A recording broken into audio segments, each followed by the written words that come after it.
4월 5일 기준으로 국내 발생 신규 확진자는 449명이며 해외 유입 사례는 24명이 확인되어 현재까지 총 누적 확진자는 10만 5,752명입니다. 현재는 7,104명이 격리 치료 중에 있으시고 위중증 사례는 97명입니다. 어제는 사망자가 4분 발생하였고 누적 사망자는 1,748명이며 치명률은 약간 감소하여 1.65%입니다. 삼가 고인의 명복을 빌고 유가족께는 심심한 위로의 말씀을 드립니다. 어제 세부적인 국내 유행 상황은 보도 자료로 가름하도록 하겠습니다. 주간 발생 동향에 대해서 설명을 드리겠습니다. 지난주는 국내 발생 확진자 수가 하루 평균 477명으로 직전 일주보다 55.7명이 증가하여 13.2%가 증가하였습니다. 해외 유입 확진자는 최근 일주간에 하루 평균 18.1명으로 지난주에 이어서 계속 20명대 미만을 유지하고 있는 상황입니다. 전국적으로는 특히 경남권 그리고 충청권, 호남권에서 주점, 유흥시설, 목욕탕 등 다중이용시설과 각종 모임 등을 통한 집단 발생이 증가 추세를 보여주고 있습니다. 지난주에 주요한 감염 경로는 현재 감염 경로 조사 중인 비율이 28.3%로 비율이 계속 증가하고 있습니다. 확진자 접촉에 의한 감염 비중도 39.8%를 차지하면서 전주에 비해 증가하였습니다. 지난주에 신규로 발생한 집단 발생은 총 30건이 보고되었습니다. 주로 가족, 지인 간의 모임이 7건, 직장에서의 전파가 6건, 그리고 헬스장, 복싱장 등 실내 체육시설에서 4건이 보고되었으며 유흥주점과 포차 등 주점에서 3건, 그리고 교육시설 4건, 그리고 교회에서 2건이 보고되었습니다. 위중증 사례와 사망자 수는 지난주에 비해서 소폭 감소하였고 치명률도 감소 추세에 있습니다. 지난주에 사망자는 총 19분이 사망하셨습니다. 80대 이상 어르신이 9명으로 가장 많았으며 기저질환이 있는 경우가 대다수셨습니다. 지난주에 국내 확진자 중에 외국인의 비율은 4.8%로 계속 감소 추세에 있습니다. 다만 경기도나 서울 그리고 충북 지역에서는 상대적으로 외국 국적자의 확진 비율이 높은 수준을 보여주고 있는 상황입니다. 다음은 변이 바이러스 현황에 대해서 설명을 드리겠습니다. 지난주에는 총 537건에 대해서 유전자 분석이 진행이 되었습니다.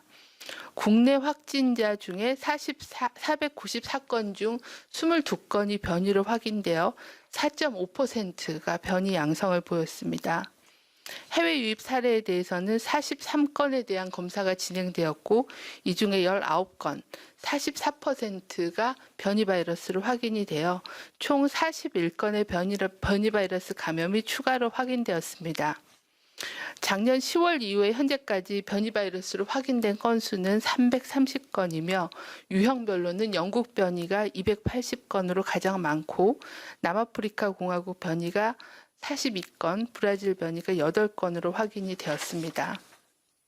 특히 지난주에는 국내 발생이 22명이 확인이 되었으며 이 중에는 지역사회 감시 강화 과정에서 확인된 기존의 집단 감염과 관련된 사례가 12명이었고 서울 강서구 직장 가족 관련해서 5명이 남아공 변이로 확인이 되어 남아공 변이의 지역 감염 사례가 처음으로 확인이 되었습니다. 그 밖에 서울 송파구 물류센터 그리고 경기도 남양주의 택배회사 등에서도 영국 변이로 인한 지역 감염이 추가로 확인되었습니다. 다음은 최근의 위험 요인 및 당부사항, 정부의 조치사항에 대해서 설명을 드리겠습니다.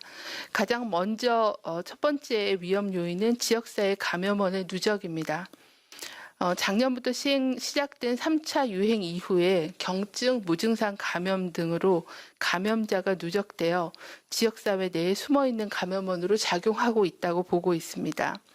방역당국은 유증상자에 대한 검사를 강화하고 특히 유행지역에 대해서는 지역주민 일제검사, 고위험시설 선제검사 점검 등 방역 조치를 지속적으로 추진하겠습니다. 또한 지역 약사회, 의사회와의 협력 체계를 통해 유증상 환자에 대해서는 검사의 의뢰와 검사 실시를 강화하도록 하겠습니다. 두 번째 위험 요인은 사회적 거리두기 완화에 따른 다중이용 시설에서의 집단 발생 위험의 증가입니다. 지난 2월 중순부터 사회적 거리두기 조치가 완화되면서 특히 유흥업소, 사우나, 목욕탕, 음식점과 주점, 그리고 교회, 그리고 실내 체육시설, 어린이집 등의 집단 발생이 증가하고 있습니다. 특히 영업이 재개된 유흥시설, 또 운영 제한이 없었던 비수도권의 목욕장업 등에서의 최근 집단 감염이 이어지고 있습니다. 또한 과거에 문제가 되었던 물류센터, 콜센터나 텔레마케팅, 그리고 어르신들을 대상으로 하는 방문 판매에서의 집단 발생도 재발되는 상황입니다. 이에 따라서 다중이용 시설의 경우에는 강화된 기본 방역 수칙 이행을 의무화를 시행하고 또 현장에서의 이행 점검 그리고 조치를 강화할 계획입니다. 세 번째는 4월 들어서 생기는 종교 행사와 봄맞이 여행, 야외 활동 증가에 따른 위험 증가입니다. 라마단 등 종교계의 주요 절기를 계기로 대규모 모임, 행사가 개최될 예정입니다.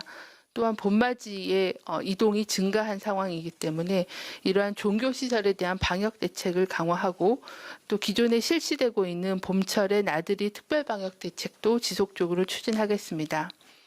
네 번째는 변이 바이러스의 지역사회 확산 위험이 지속되고 있습니다.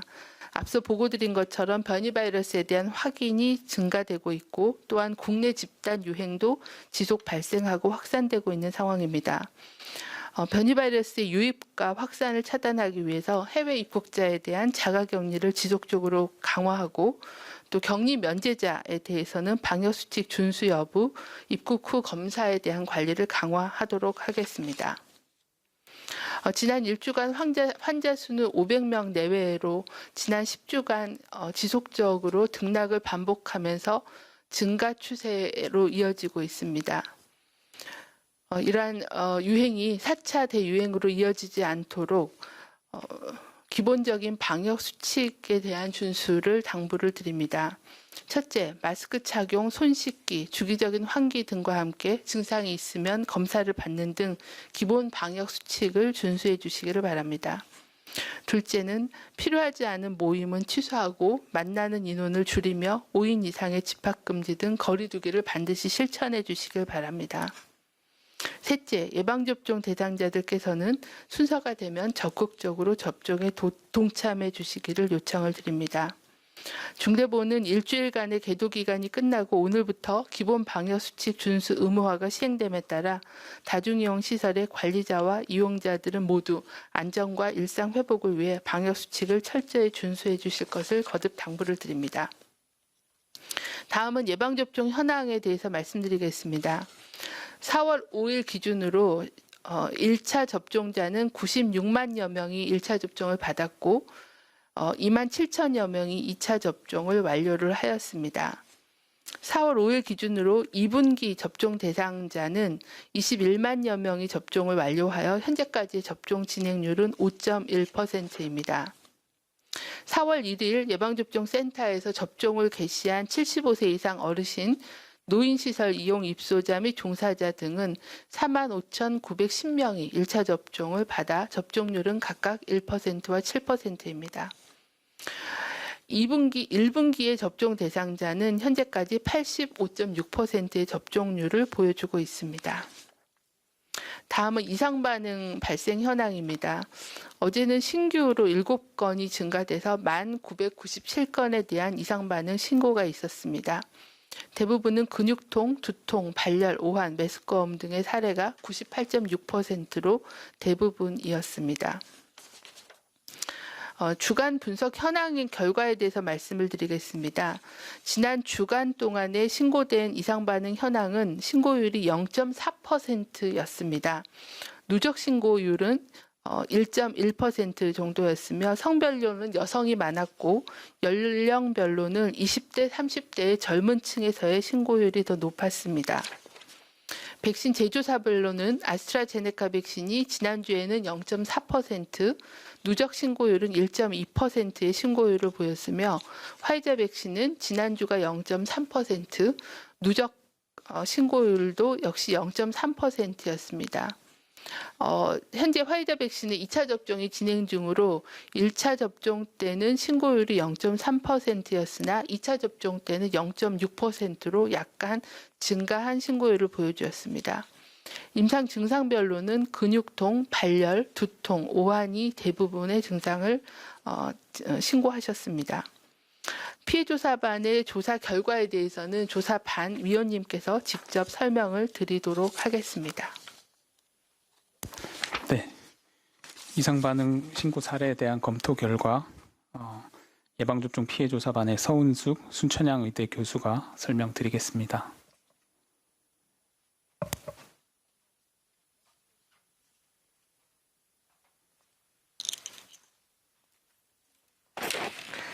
네, 지난 4월 2일 개최되었던 제5차 피해조사반 회의 결과에 대해서 말씀드리겠습니다. 먼저 사망 사례 관련입니다. 사망 사례는 5건에 대한 심의 결과 현재까지 수집 분석된 자료를 근거로 간 질환이나 심부전 등 다른 원인에 의한 사망 가능성이 더 높고 백신과의 관련성은 낮다고 판단하여 예방접종 후 이상 반응과 사망과의 관련성을 인정하기 어려운 것으로 심의하였습니다. 다만 현재 부검을 진행 중인 3건에 대해서는 최종 부검 결과를 확인하고 심사 결과를 재논의하기로 하였습니다. 중증 이상 사례 신고 1에 대해서는 백신과의 관련성을 인정되기 어렵다고 심의하였습니다. 아나필락시스 의심 사례 관련은 3건의 신고가 있었는데 1건은 아나필락시스로 인정되었고 나머지 2건은 아나필락시스가 아닌 것으로 심의하였습니다. 이상입니다.